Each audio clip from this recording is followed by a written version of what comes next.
Ketulusan hati. Renungan diinspirasi dari Injil Matius bab 1 ayat 16, 18 sampai 21 dan 24a. Yakub memperanakkan Yusuf suami Maria yang melahirkan Yesus yang disebut Kristus. Kelahiran Yesus Kristus adalah seperti berikut. Pada waktu Maria ibunya bertunangan dengan Yusuf, ternyata ia mengandung dari Roh Kudus sebelum mereka hidup sebagai suami istri. Karena Yusuf suaminya seorang yang tulus hati dan tidak mau mencemarkan nama istrinya di muka umum, ia bermaksud menceraikannya dengan diam-diam. Tetapi ketika ia mempertimbangkan maksud itu, malaikat Tuhan nampak kepadanya dalam mimpi dan berkata, "Yusuf, anak Daud, janganlah engkau takut mengambil Maria sebagai istrimu. Sebab anak yang di dalam kandungannya adalah dari Roh Kudus. Ia akan melahirkan anak laki-laki, dan engkau akan menamakan dia Yesus, karena dialah yang menyelamatkan umatnya dari dosa mereka." Sesudah bangun dari tidurnya, Yusuf berbuat seperti yang diperintahkan malaikat Tuhan itu kepadanya. Demikianlah sabda Tuhan. Terpujilah Kristus. Hari ini gereja merayakan Hari Raya Santo Yusuf, suami Maria dan sekaligus sebagai Bapa Yesus. Yusuf adalah pribadi yang tulus hatinya. Ketulusan hati Yusuf membuat dia mampu mendengarkan sabda Tuhan dengan mengambil Maria sebagai istrinya. Berawal dari rasa takut dan bimbang, Yusuf menjadi tegar dan berani memutuskan. Berkat keterbukaan hatinya kepada malaikat Tuhan, Yusuf berani mengambil resiko dengan menjadi suami Maria yang mengandung anak yang bukan anak biologisnya. Sikap Yusuf yang hanya bermodalkan ketulusan menjadikan ia bapa dan kepala keluarga kudus Nazaret.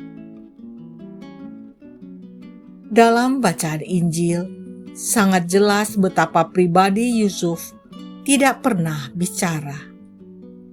Ia tampil sebagai tokoh yang diam.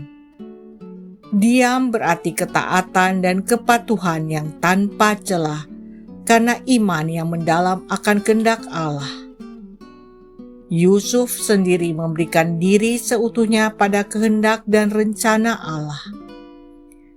Tugas yang dipercayakan kepada Yusuf tentunya bukanlah hal yang ringan dan gampang untuk kita lakukan. Ketulusan hati menjadi sebuah kekuatan bagi Bapa Yusuf untuk menjalankan tugas perutusan yang luar biasa ini. Orang yang tulus berarti tanpa menghitung untung rugi, tidak mencari muka dan tidak mengharapkan pujian, dan tidak mengharapkan upah dari apa yang telah ia lakukan. Orang yang tulus tidak gegabah dan cepat-cepat mengambil keputusan, tetapi selalu melibatkan Allah dalam rencananya. Dalam kehidupan sehari-hari, saat melakukan sesuatu, terkadang saya pun masih sering tidak tulus. Saya masih sering menghitung untung rugi jika melakukan sesuatu. Masih sering gegabah dalam mengambil keputusan sehingga menyesal kemudian, hanya karena tidak melibatkan Tuhan. Marilah kita belajar dari cara dan keteladanan Bapa Yusuf. Kiranya bacaan hari ini mengajarkan kita untuk bertindak seperti Bapa Yusuf, di mana dia memiliki kualitas kepribadian dan kualitas rohani yang luar biasa. Kesalehannya membuat dia mampu memahami pesan Tuhan. Kejujuran dan kerendahan hatinya membuat dia menerima kenyataan dan menjalankan perintah Tuhan dengan penuh iman dan bijaksana. Memampukan dia mengendalikan situasi dari memalukan menjadi anugerah Tuhan yang perlu dipertanggungjawabkan. Marilah kita berdoa. Ya Tuhan, bantulah aku agar selalu mempunyai hati yang tulus untuk melaksanakan perintah-Mu dan juga dalam berhubungan dengan sesama. Amin.